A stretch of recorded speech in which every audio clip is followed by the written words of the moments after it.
Hello, and welcome to Infographics in the Classroom.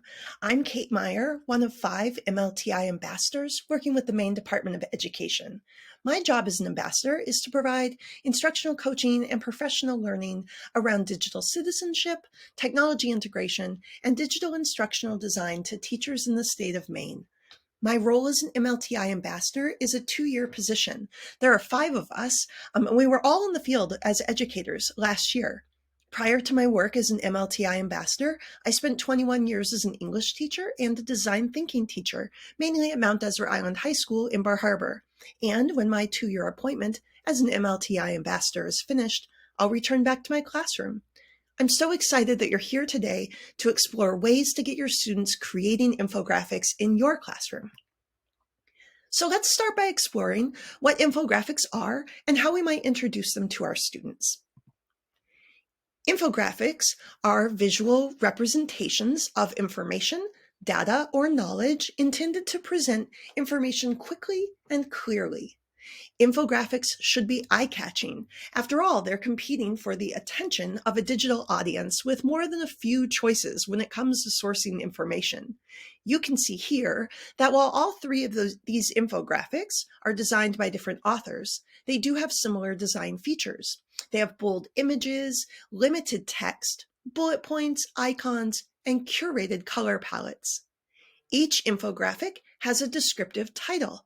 Infographic authors want readers to know what they're looking at right away by including the descriptive title and subheads. These infographics are also clearly organized and tell a story. People don't just want to scan through a bunch of data that they could find themselves with a quick Google search. They want a compelling narrative. Infographics should be clearly structured and intentionally ordered, allowing the reader to digest the information that they contain within the proper context. There are 3 basic elements of infographics.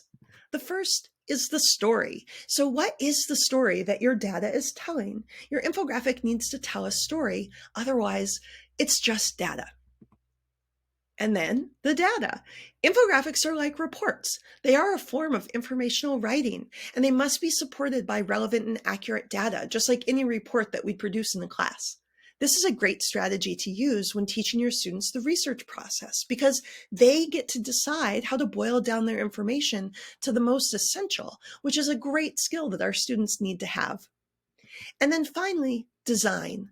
This includes colors, fonts, graphics, icons, charts, and graphs. Your students will have a lot of decisions to make around how their infographics work, and they'll find that keeping it simple will always work better.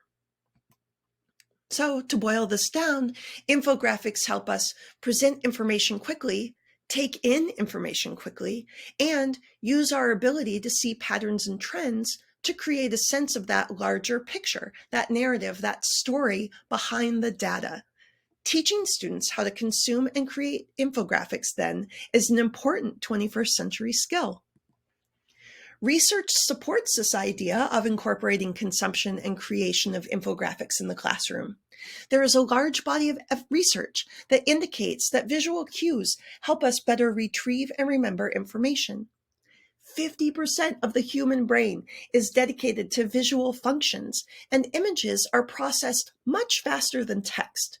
The brain processes pictures all at once, but when processing text, it does it in a linear fashion, meaning it takes much longer to obtain information from text than it does from an infographic. The research outcomes on visual learning make complete sense when you consider that our brain is mainly an image processor, not a word processor. With all this noted, I think it's pretty easy to see how teaching students how to read infographics and then having them create their own is an incredibly powerful strategy for deep learning. When students create their own infographics, they are strengthening their information, visual, and technology literacy skills. So where to begin? Well, when I introduce infographics to my students, I curate a collection that we analyze together in small groups as mentor texts. Students spend a class period reading the infographics and discussing the questions you see here. We analyze how the authors use visuals, create a story, use data, and then we talk about what might be missing or confusing and what they personally like and dislike about each infographic. This helps them dig deeper into the genre and then informs their thinking around how they might create their own infographic. So let's look at how to get started with infographic creation. So you and your students have an understanding of what infographics are, why they're an important genre to study and create, and have analyzed how others have created their own infographics. Now it's time for them to get started creating their own.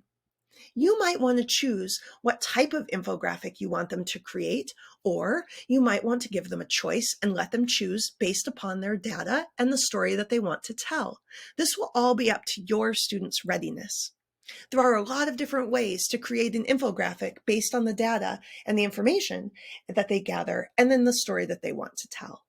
The final piece that they will need to think about is how they will share these with a wider audience.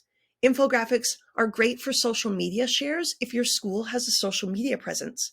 Maybe you include student infographics in a school newsletter or a classroom newsletter, or even in a gallery of infographics to share with each other in class and then with their families at home.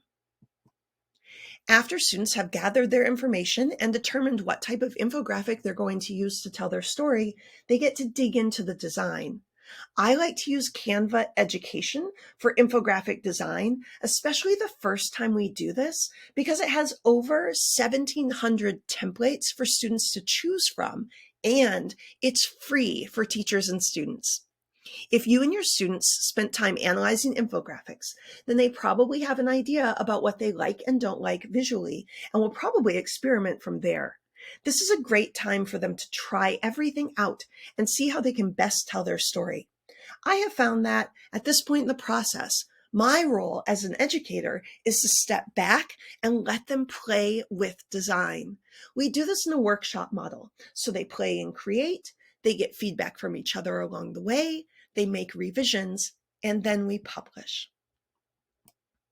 When it comes to design, educational podcaster Betsy Potash suggests that students keep the following in mind when designing their infographics.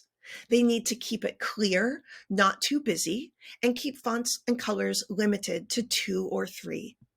Students will need to choose one type of illustration. So do they use symbols, do they use icons, or do they use photography in order to create a clean look? And then students need to boil the information down to what's most important. So they need to think about what's going to have an impact on their audience. And then they'll need to cite the names of their sources briefly on the infographic somewhere, and then full citations to be turned in separately. I've gathered some resources for you to get you and your students quickly and easily creating infographics in your classroom. So for teachers, the first link is to Spark Creativity, which is the podcast done by one of my favorite educational podcasters, Betsy Potash. She has a link here called Infographics, Reading, Writing, and Visuals for the Win. And that's a great kind of overall view of infographics in the classroom. And then the second link is Spark Creativity again, where Betsy Potash talks about using Canva in the classroom. And it's not all specifically about infographics, but it's a great entry point to look at using Canva to get your students creating. I have also gathered a lot of examples for you to share. The next 2 links each take you to 10 different infographic examples that you can share with your students. The next 2 links, 5 infographic activities for students and how to use infographics in the classroom, will guide you if you're not sure where to start with infographics in your class, and will get you thinking about how you can easily incorporate them into any unit of study. The final link for teachers is a link to Common Sense Media Education's curated list of the best infographic design apps and websites. And for students, I've linked 4 different tutorials, 2 for Canva and 2 for Google Slides. Of course, you can find tutorials on how to make infographics using any app, but I find that my students gravitate to Canva or Slides because of their ease of use, and to Canva specifically because of those beautiful templates that students can edit to make their own. So thank you so much for joining me today in this exploration of using infographics in the classroom. If you have any questions or would like a thinking partner to help you design your own infographic lesson, please reach out to me via email. I'm also including a link to MLTI's YouTube channel. Make sure to check out my other videos on digital instructional design and all of the great content that is being created by the other 4 ambassadors. Finally, I'm including a link to the feedback form. Once you fill that out, you will be given a link to the professional development certificate. Thanks again for joining me, and I'll see you next week.